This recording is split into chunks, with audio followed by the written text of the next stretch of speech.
After uploading the video yesterday, I got in touch with a friend who lives in Nepal who's currently right there and he's witnessing everything that is going on in real time. I wanted to understand the ground reality in a better way because I do not trust mainstream media, neither should you. They never really tell you the truth. It's mostly a narrative driven, propaganda based bullshit most of the times. So I actually had a word with him and I'm going to share what he shared with me. I'm not a journalist, I'm not a geopolitical YouTuber, so whatever I tell you, take it with a pinch of salt. But again, I trust this guy, he's my friend and he has no reason to lie to me. I'm gonna hide his name and his profile picture for obvious reasons. So here we go. My town is relatively safe. The alien forces broke into the jail in Kathmandu. Criminals with guns looted from the police are roaming the streets there.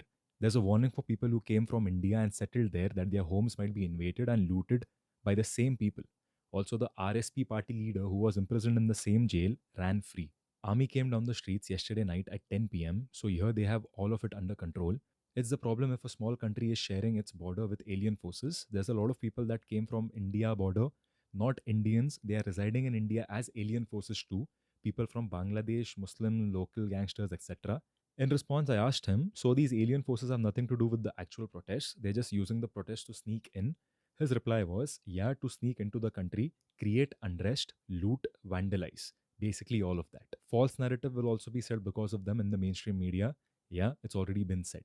Now, if you think about it, this actually makes a lot of sense because at such crazy times, at such chaotic times, it's very easy for illegal immigrants, for individuals who have a criminal background, for individuals who are not safe for the nation. It is very easy for them to sneak into the country because all the people in power are actually escaping the country. There's no government anymore left over there to monitor all of these things. So, this is actually the perfect time for a lot of wrong individuals to create unrest, to spread chaos, and to shift the narrative completely because the spotlight can be snatched away from the actual protest, from the actual reason behind the protest, and the facts can be manipulated. Which is why people who are not from Nepal, who are actually consuming news, you guys have to be very vigilant, very proactive in figuring out what is the real reason and what is exactly going on over there. Because even on Instagram and social media, a lot of people are in support of the protests, but there's a bunch of people who are actually completely against it and they're blaming the Nepali citizens for destroying their own country, which is very silly. And again, it's shameful that some people think in such a way. Now, just yesterday, I got to know that the former prime minister's wife lost her life during the protest because somebody set their house on fire.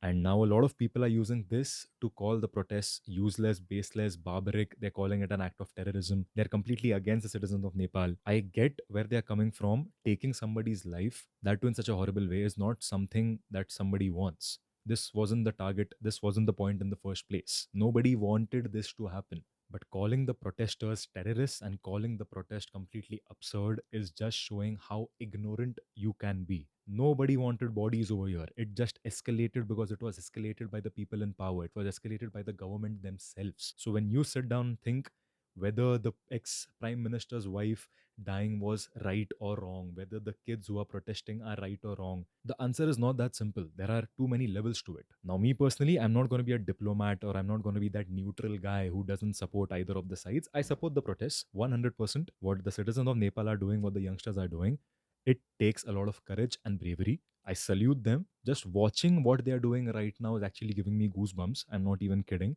But when it comes to people not supporting it, when it comes to people actually calling them barbaric, calling these protests violent, you have to get your facts straight and you have to widen your horizon of understanding things. Because the ex prime minister's wife, her losing her life wasn't a good thing. Killing someone, somebody losing their lives is never a good thing.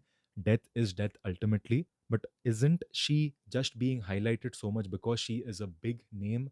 What about the 20 plus kids who died? Why can't I see them in the news? Why can't I see people highlighting their names individually? Their names, their surnames, their pictures, their images, their families.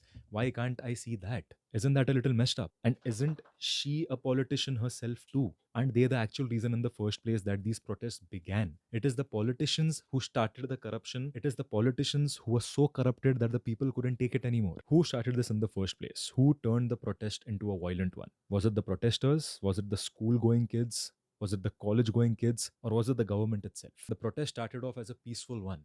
It was the government of the country who actually ordered a shoot at sight command. Shoot at sight against their own citizens, against their own youngsters. There are more than 20 students who have been killed. They lost their lives. The youngsters who died were somebody's sons, they were somebody's brothers, they were someone's friends, they had their whole lives ahead of them.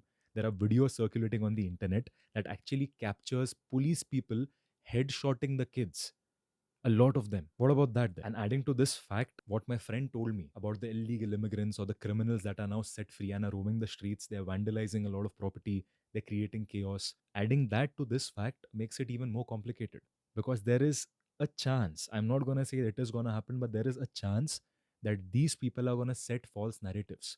They might do something, they might take such actions that are harmful to the society, they might take lives, but the protesters are going to be blamed for that. Such things have happened before. These guys are not even the protesters, these illegal people, but they might do something that will actually in turn blame the protesters and it will flip the script altogether worldwide. And we're trying to avoid that from happening. Now, the army has taken over certain areas, which is a good thing because they should take action in such difficult times. There's nobody else, there's no other authority that the people can actually rely on. And they're even asking for the protesters to come forward and have conversation and to have discussions and debates, which is a very good sign. People who have lost their lives, I really pray that they get what they deserve. And people on the other side, the politicians, the wife of the ex prime minister, I am not gonna say that whatever happened with her is a good thing. Really shouldn't happen with anybody out there, but things are more complicated than just black or white. We have to understand that. We have to widen our understanding, process the situation in a very technical way. Because just commenting on the situation is really easy while I'm just sitting at my place in my room, not being a protester, not getting shot at, not being a part of the government of the Nepal who is being protested against. We are not a part of it. Yes, we can pick sides. Yes, we can have an opinion, but we cannot take away credits and we cannot change the narrative when we are not even part of the entire story. What's happening in Nepal is something that doesn't happen very often. Common people actually asking for their rights, they are fighting for their freedom. It is a brave move. It takes a lot of courage because they know they can lose their lives. They can know their entire family could take the hit, but they're still doing it. So बस अपने घर पर बैठ के बोलना ये देखो नेपाली ये देखो ये, and I've seen a lot of Indians, people from my own country, they're actually trying to insult and crack racist jokes under these posts. It is very shameful. जो भी ये कमेंट कर रहा है ना भाई, तेरे से हिंदी में बात कर रहा हूँ मैं, एक प्लेट चाउमीन एक प्लेट मोमो लगा, याद रखना कि तेरी सच में कोई औकात नहीं है। बस एक स्पाइनलेस कावड़ बंदा है, टेक्स्ट पे टाइप चीज़ें कर लेगा आराम से मुँह बड़ा करके।